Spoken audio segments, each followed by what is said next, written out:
The information contained in this video is intended to assist assembly personnel. It does not relieve installation personnel or the user of the circuit breaker from the obligation to take into account and observe the notes and warnings contained in the operating instructions manual for this breaker with regard to installation, commissioning, operation and maintenance. Failure to observe the warnings given in the operating instructions manual may result in death, severe personal injury and substantial damage to property and the environment. Danger for installation personnel from hazardous voltage, transport gas pressure in the pole columns, SF6 gas, falling and/or toppling parts and/or moving parts. The control leads must not be connected to the terminal block of the control unit until the circuit breaker has been erected, complete with the pole columns.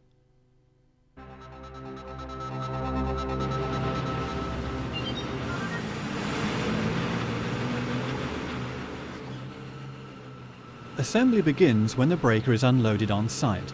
The transport unit, consisting of the breaker base and operating mechanism and the 3 pole columns in a package, is hanging from 4 strops at least 4 meters in length.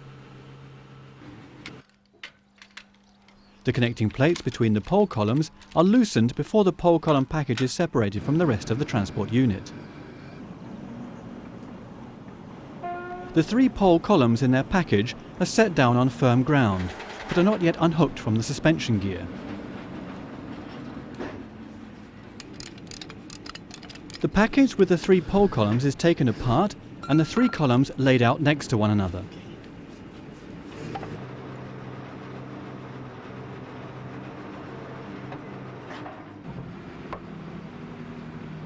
The breaker base is now hoisted and set down on the supporting pillars of the foundation. 8 nuts and bolts are needed to bolt it together. By the way, the breaker frame can also be mounted on rollers. Use the spirit level to see if we've got things straight. To make it easier to connect the gas lines later, we now loosen the 3 filler plugs on the gas tubes in the breaker base. Before placing the pole columns on the base, we'll check the SF6 priming filling of the pole columns to make sure they're still gas tight. Undo the locking nut and then press the non-return valve in the flange very briefly. The hissing noise confirms it. There's transport pressure in the poles. They're tight. Now close the flange again. All 3 pole columns are checked in the same way. The hot galvanized bolts used for installation are first lubricated with Molykote. All the bolts marked with red paint are now replaced by the bolts in the accessories pack. These are tightened at the tightening torque specified in the operating instructions manual. Assembly begins with pole column B, which can also be recognized by the double lever on the corner gear. To avoid damaging the corner gear, place a piece of wood beneath it.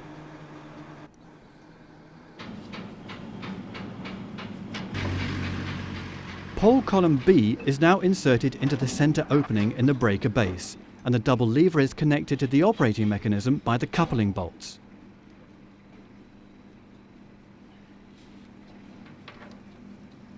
The flange on the pole column is bolted to the breaker base and the bolts tightened by hand.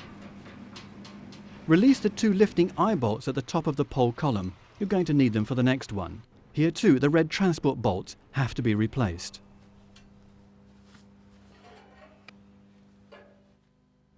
The coupling rods are inserted from both sides of the breaker base and connected to pole B.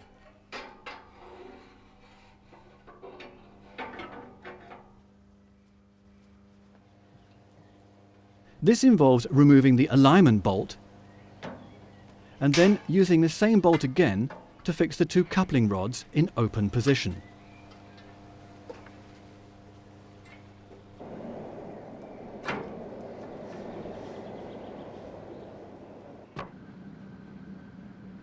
Now pole column A takes its place on the breaker base and is aligned with the coupling rod.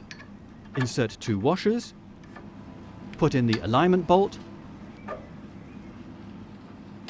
and tighten it by hand to fasten column A to the breaker base.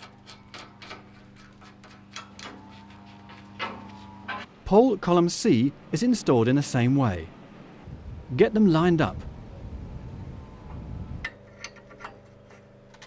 Don't forget the washers.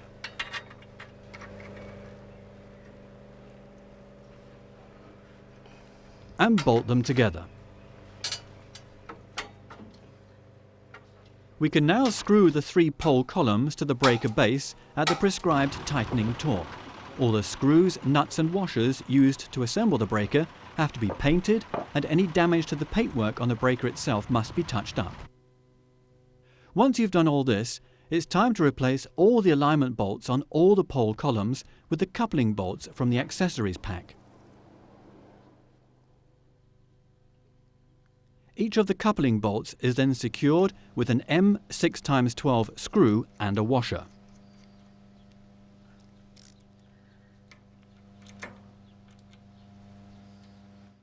And now let's connect the SF6 pipes. Remove the sealing caps from the gas pipe and the flange on the pole column.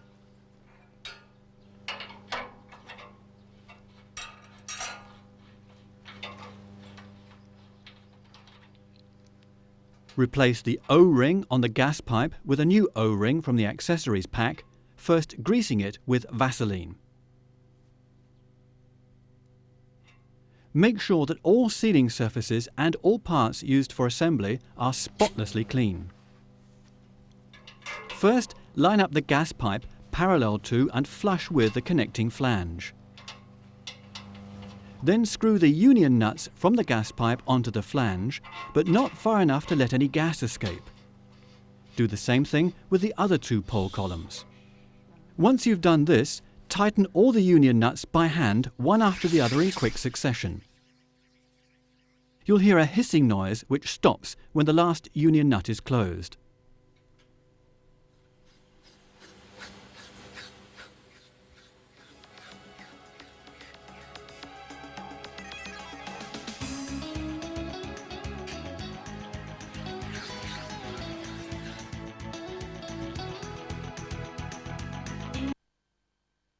Tighten all the union nuts at a tightening torque of 40 Newton meters. Put the sealing caps from the gas pipes and connecting flanges and the 3 alignment bolts in a safe place and keep them for future use.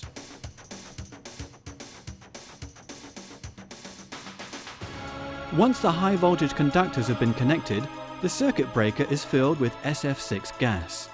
A complete filling device with safety valve can be supplied with the breaker to enable you to fill it. Only specially qualified personnel are allowed to fill the breaker.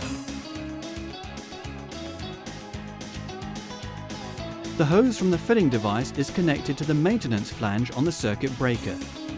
Gas can now be poured in from the gas cylinder. The regulating valve on the cylinder fitting limits the gas flow to prevent the fittings from icing up. The filling process is continuously checked by keeping an eye on the precision pressure gauge. The rating plate shows you the nominal filling pressure for the gas compartment of the breaker. When filling up, the SF6 filling curve in the operating instructions manual must be observed. Once the nominal filling pressure has been reached, the filling device is removed and the filling flange closed tightly. Again, please make sure everything is perfectly clean.